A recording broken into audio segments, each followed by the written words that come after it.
Okay, so now we need to talk about independence. You can use a test, and there's actually two tests to tell if two events are independent. Remember what independent means. One way we were able to talk about independence is with drawing marbles out of this bag. And just to refresh you, the probability of drawing a green marble was 5 out of 10. The probability of drawing a blue marble was 3 out of 10. So 5 out of 10 and 3 out of 10. All right, these events, when you did it with replacement, the probability of drawing green and blue back to back, draw a green marble, replace that marble, draw a blue marble, that was an independent set of events because the second one did not depend on the first. You put the marble back in, so nothing was weird or different. And we calculated that simply by saying, okay, the probability of drawing a green was 5 out of 10. The probability of a blue was 3 out of 10. So that was 15/100ths. And then you can simplify that. Okay. It was simply probability of green times probability of blue. And it went back to these original numbers, the straight normal original numbers of drawing a green, nothing else happening, drawing a blue, nothing else happening. Okay. So if events are independent, this holds true. The probability of both happening is simply the probability of each one happening multiplied. Now that was with replacement. And so that was consequently independent events. Here's what happens when events are dependent. This second number changes, okay? So let's do this without replacement. Let's do green and then blue, but without replacement. All right. Well, the way we calculated that was 1, 2, 3, 4, 5 out of 10. No problem. That's just the straight up green probability. But then without replacement, we can't use this. It doesn't work. We have to use 3 out of 9 because we didn't put one of the marbles back. And that answer is 15/90ths. So here's what I'm saying when I say that this is dependent. The probability of green and then blue does not equal, with this situation here, in this situation here, does not equal straight up green, straight up blue. Okay.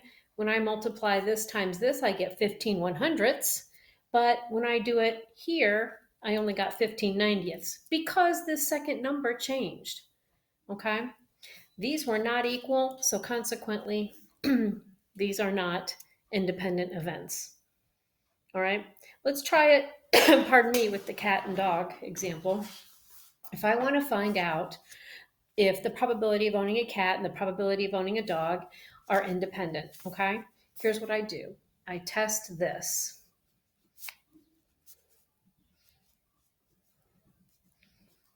Okay, I'm going to test this. I'm going to put a question mark above it saying, hey, is the probability of owning both equal to the probability of a cat times the probability of a dog? All right, this is the test for independence, okay? So the intersection is 10 out of 24. I think it was 28.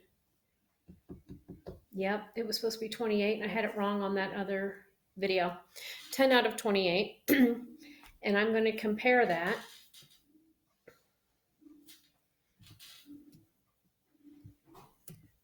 Hold on a second here. And I'm going to compare that to the probability of having a cat, which is 16 out of 28, times the probability of having a dog, which is 18 out of 28. Okay, so let's find out if these things are equal. All right, so 10 divided by 28 is 0.357. And then this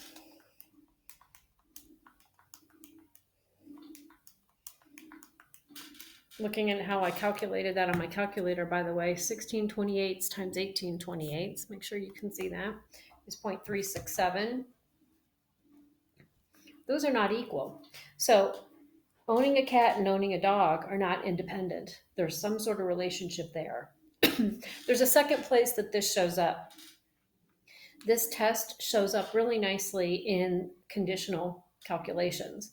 If you remember, the way we calculated the probability of a cat given a dog was this. probability of cat and dog divided by probability of dog. Okay, I want you to notice something.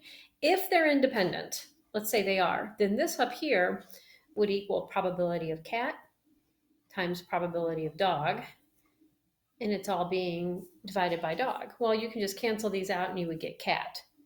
So if they're independent, this is true. And I want you to think about that logically.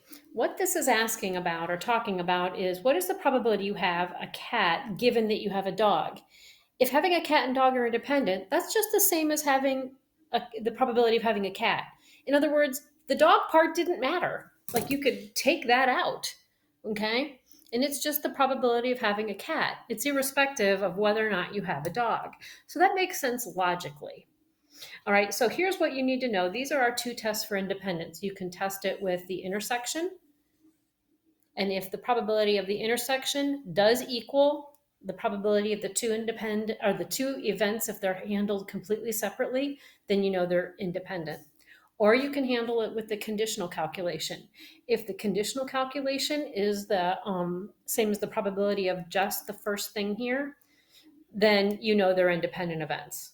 Okay, so these are two tests for independence.